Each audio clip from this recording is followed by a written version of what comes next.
Apple's current lineup of iPhones are some of the best smartphones that you can buy right now. And if you're someone who knows they want an iPhone but isn't sure which one to actually buy, then hopefully this video should help you out.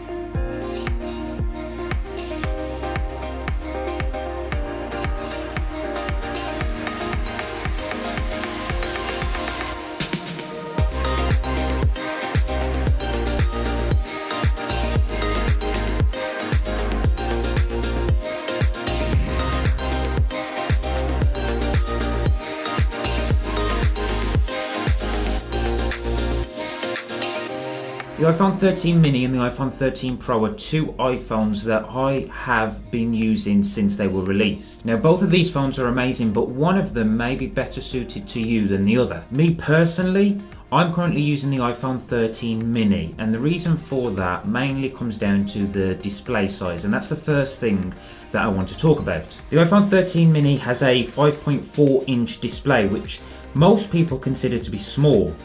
In reality, the display size is pretty much the same as the display that used to ship on the iPhone 8 Plus. Now, if you're someone who is contemplating the iPhone 13 mini but you're worried about the display size being too small, then I would say this definitely doesn't need to be a concern. I've adjusted to the display size quite quickly to the point where I could probably use an iPhone that's even smaller. Now the iPhone 13 Pro on the other hand, that has a 6.1-inch display, and that extra screen real estate definitely does make a difference to the way the phone feels in the hand. Now if you're someone who just wants more screen real estate to work with when using your phone, then I would definitely go for the larger phone, whether that be the standard iPhone 13 or this 13 Pro specifically. Now the next thing I want to talk about are the main features that you gain by going for the 13 Pro as opposed to the 13 mini. Those features include the macro mode and Pro Motion. So macro capability is something that Apple has only just introduced to the iPhone. You can see here the kind of images that you can take by using this feature with the iPhone. And if this is something that you feel like you would make use of, then go for the Pro, as this is something that is exclusive to only the Pro models. So this is something that you can't do on the 13 mini. Me personally, even though I do think this is a really cool feature, I don't use it all that much, so it's not something I've missed using the 13 mini. Now if we talk about camera quality overall, then you are still getting a really good camera system with the iPhone 13 mini, and that's despite it not having that third lens. Now just to add, Apple Pro RAW and ProRes video recording is something that is exclusive to the Pro models as well. Now these are things that can be important to photographers who rely on their iPhones, so if you're one of these people, then I suppose it is obvious you should definitely go for the Pro. Now like I said earlier, Pro Motion is another feature that is exclusive to the Pro models, and again this is another feature that I thought I would miss when I switched to the iPhone 13 mini, and I actually don't miss it that much. Apple have somehow managed to make an extremely smooth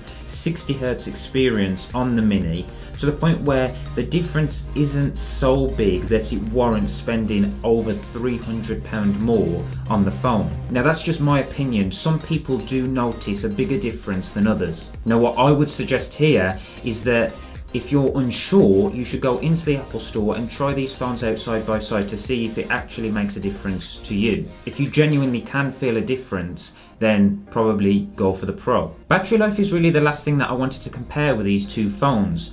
When the iPhone 12 mini came out about a year ago, a massive criticism with it was the poor battery life. Now, this was understandable given the size of the phone and the amount of technology packed inside it, but regardless of this, people do not want a phone that can't even last a day. Apple have done some great work this year, and the iPhone 13 mini's battery life is a lot better than what it was last year. I personally can comfortably get through an entire day using the 13 mini. Granted, that is just regular use and it's nothing heavy or taxing on the phone, but the fact that I can get through a day without having to rely on having a charger with me is a massive win. However, if you're a heavy user, then I would recommend going for an iPhone with a bigger battery.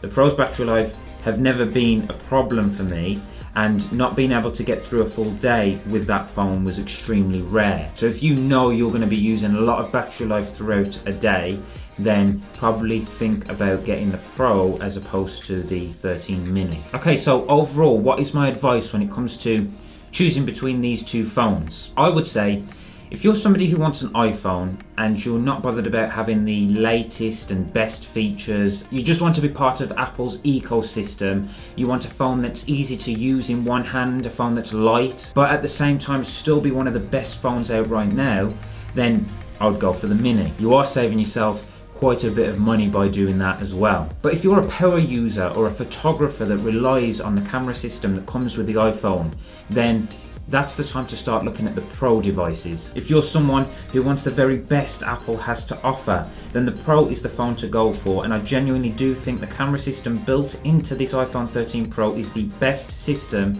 in a phone today. For me, I'm enjoying using the mini right now. Does that mean I'll always be using it? No, and especially if Apple decide to ditch the iPhone mini lineup come September, then I definitely won't have a chance to use it again. That would mean I'd be forced to use a bigger phone, so I hope they don't do that, because I feel like giving users the choice between having a mini iPhone and having an iPhone with a bigger display is something that Apple should keep in their lineup. We are going to have to wait until September to see whether that's going to be the case though. The truth is, Apple really does have a very strong lineup of iPhones this year, and no matter which one you go for, you will be getting a very good user experience. Now, before I end this video, I just want to say thank you to everybody who has been subscribing to the channel. I've only put a couple of videos on so far, and I can see that I am still getting people subscribe. That means so much to me, and I really appreciate it. It motivates me to make even more of these videos. So if you're watching up to now and you have enjoyed this, please hit that subscribe button. Smash the thumbs up button as well, just to let me know that I am doing something right. And as always, I'll see you guys in the next video.